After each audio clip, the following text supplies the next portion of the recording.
And okay, so with all that said, tell us what the Fed has been doing now and what it needs to do going forward from your perspective. There have been three major, as far as I can tell from reading you and obviously reading the news, there have been three major things that the Fed has done, some of which is sort of radically new for the Fed.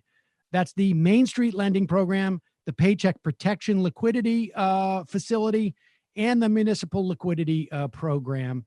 And then you also talk a lot about alternative accounting.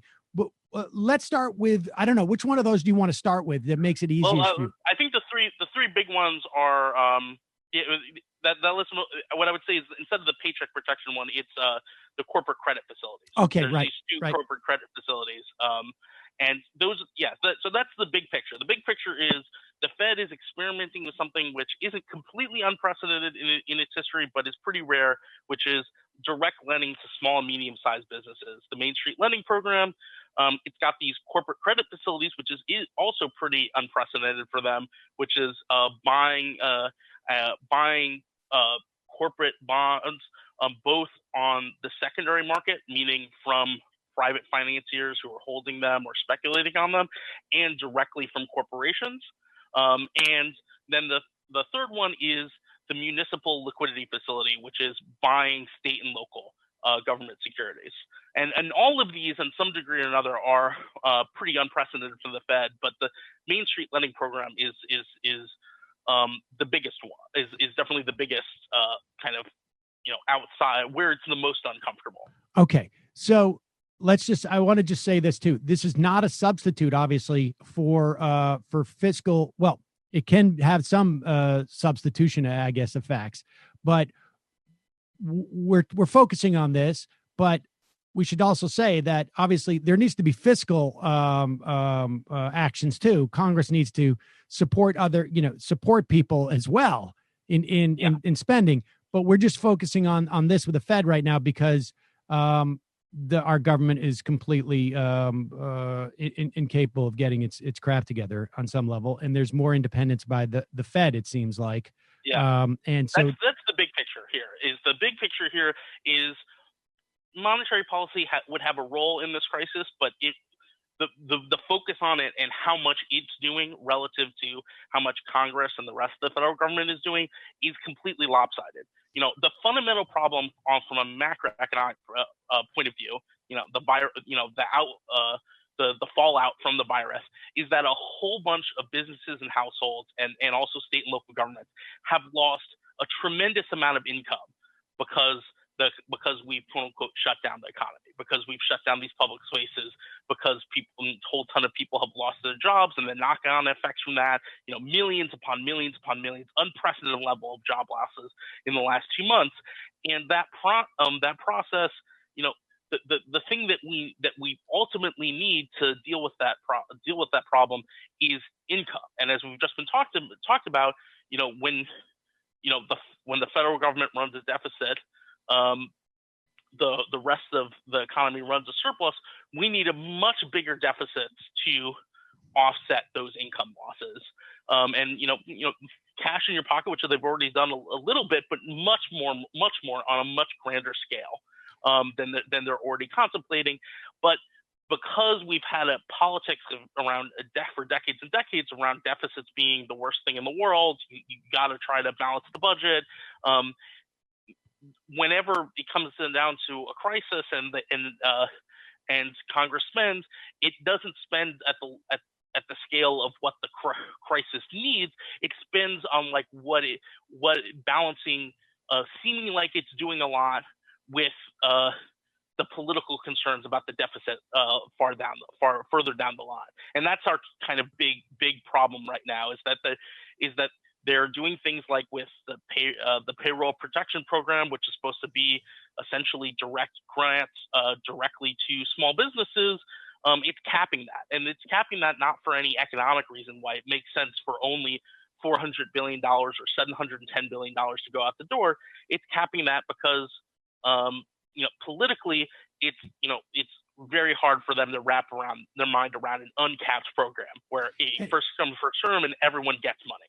And we should say what that is the functional equivalent of, it seems to me, is just sort of like holding your breath when you go by a cemetery, or like literally it's superstition, right? I mean, it's just like learned superstition, because Nancy Pelosi, I don't know, was friends with Pete Peterson, and then was espousing Pago. They look at a messaging bill, right, which doesn't even spend money, because they know it's not going to spend money, and they're still afraid to have it go over. Like, they're still saying stuff like, we're nervous about, how much money we're spending after 3 trillion. I mean, not all this is an abstraction. It's literally like, 1,000 years ago, people said you couldn't go into the forbidden zone, and nobody remembers why. And it turns out, it was just something that folklore. These are just big numbers that are scary, even though there's no like context in terms of like how the economy works or macroeconomics. It's just these big numbers are bigger than I can imagine, and we don't spend time really thinking about macroeconomics and thinking about the scale at which macroeconomics functions on. So suddenly, when it comes time that we need to spend a whole bunch of money, people can't wrap their heads around how much money we're talking about, or the scale that we're talking about. And that's the kind of big problem, is that we have these, once a decade or once 20 years, we suddenly, have to talk about this, and everyone has to learn a lot all at once. And it necessarily seems scary, and, can we really do it that big, and so on and so forth. And that's the big problem. So the Federal Reserve is stepping into that void of the rest of the government not responding. So, for example, the program we were just talking about, Main Street Lending Program, that program would not have to exist if the payroll protection program was uncapped. If they provided enough money that was just, forgivable loans, grants to small businesses as needed, even medium-sized businesses, hell, all of the business sector, you wouldn't need to provide small and medium-sized size loans to basically provide a bridge loan until they can start making money again. And that's what the Main Street Lending Program is really supposed to do. But it's, obviously it's a loan. It's not the grant or forgivable loans the way the payroll protection program is supposed to be. And it has a little bit in it. It defers payment on principal and interest for a year. So it gives you a little bit of a leeway, and that's kind of in and of itself unprecedented for the Fed, but it's still nowhere near enough. And that's kind of the big, takeaway in terms of all that the Federal Reserve is doing, is the Federal Reserve is stepping into doing some fiscal policy, even though it's very uncomfortable with doing fiscal policy, by, say, deferring these the principal and interest on these loans for a year. But it's not willing to go the full way, because Congress hasn't fully authorized it to be a fiscal authority. But it feels compelled to do something because the rest of the federal government is missing in action. Okay, so just to be clear, by deferring interest for a year, and does that interest accumulate over the course of that year, or does the interest start accruing a year out? I would have to recheck, but I believe that the interest starts accruing from the time of the loan. Okay. And so by deferring it for a year, though, it is as if it is spending the money. So it's sort of like just pretending to be, it's doing this sort of mutated version of fiscal policy, but in fact it's monetary, because it's a financial instrument, but it's deferring the financial the financial aspects of it for a year. So there's one free year of money. You have to start paying for that money a year out, but presumably, like, it's like the equivalent of a 20-year loan, but it's actually 21 years to pay it back, essentially. Yeah. Okay. Yeah. And that's to make up for the fact that there's been such an anemic fiscal response by the government. So when do we when does the crap hit the fan? Like, people are walking around their towns now, right? And it's hard to determine that store has closed, as opposed to it's just, taking a break because we're on pause. Like, it feels like we can't quite see the damage yet because, I mean, I've used this in the past as an analogy, like the tsunamis hit, the water's come in, and it hasn't receded enough for us to really see the damage yet. Yeah, absolutely. I mean, the thing is, this has just been so rapid. It's been, the big picture. New York closed its, announced that it was closing its schools and, and basically closing down the restaurants and such, like March 12th, I think. It was 13th was a Friday. It was actually the 16th. I mean, the last day for schools was the 13th. Yeah. It was 16th was a Monday when the closure, all that closure stuff happened. Yeah. So that's 2 months. It's just been 2 months. I mean, think about, the financial crisis, in the great financial crisis, the anemic response taking, it was, it was clear to people in financial markets that, things were going wrong, at the very latest by March of 2008. And we didn't get, TARP, the Trouble Asset Relief Program, and, the big crisis response until, into the fall, until like October and November. Right. We didn't get the stimulus bill until a year after, like March or April of 2009. In this, I talk about the anemic congressional response, but on the scale that they're used to working on, this has been rapid. I mean, we've done multiple spending bills within, this 2-month period. Right. The Federal Reserve, of course, has announced a flurry of programs over those 2 months. So it's the shock has just been so fast and so sudden that I think people are still, it's still going to be months and months and months before people really fully have a grasp over the economic scale of this. I mean, I think most people, I don't think, are fully grasping what is going on in terms of the employment situation. I mean, we have had a staggering amount of employment losses. I mean, at this point, 30% unemployment, its peak seems optimistic. It seems like, wow, if the response really goes well, we'll get to just 30% unemployment, which is obviously Great Depression levels, worse than Great Depression levels, especially with the suddenness of the crisis. I mean, it took 2-3 years before unemployment got that high during the Great Depression, and so this the suddenness of it. I think people are going to fully realize the kind of economic damage and the destruction of people's lives that we're talking about, even beyond the deaths,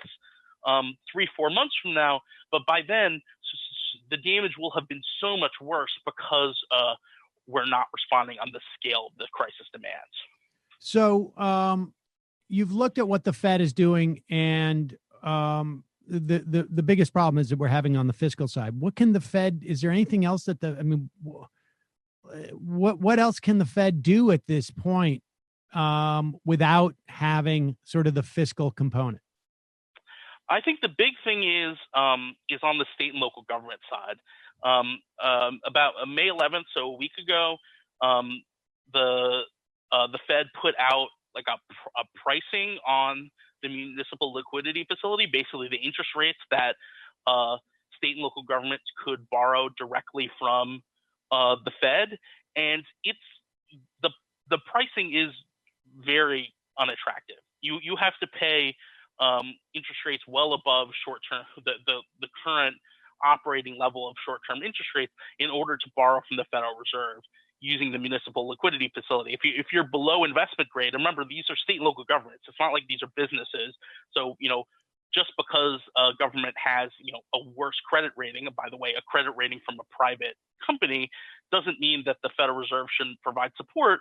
But it's talking about charging interest rates basically like 6% above the going overnight interest rates between private actors if you're a below investment grade municipality who wants to borrow. And I think the Federal Reserve is a federal government entity. These are state and local governments. We're in the middle of a crisis. They should be lending on a preferential basis, not on a high interest rate basis on the theory that these entities aren't creditworthy because they're state and local governments that are responding to a public health crisis. I personally think that these facilities should be uncapped, that you should be able to borrow as much as you want from the Federal Reserve for the duration of the crisis at zero interest rates, or at say like 0.5% interest rate, and the Federal Reserve should commit to holding all the debt and not reselling any of the debt that they've purchased from state and local governments for the duration of the crisis and some amount of years after the crisis, say 5 years or so forth. That because you can argue all sorts of things about buying and lending and the economic effects, but loosening the financial constraints, making sure that that state and local governments don't have to worry about the bills, literally saves lives now.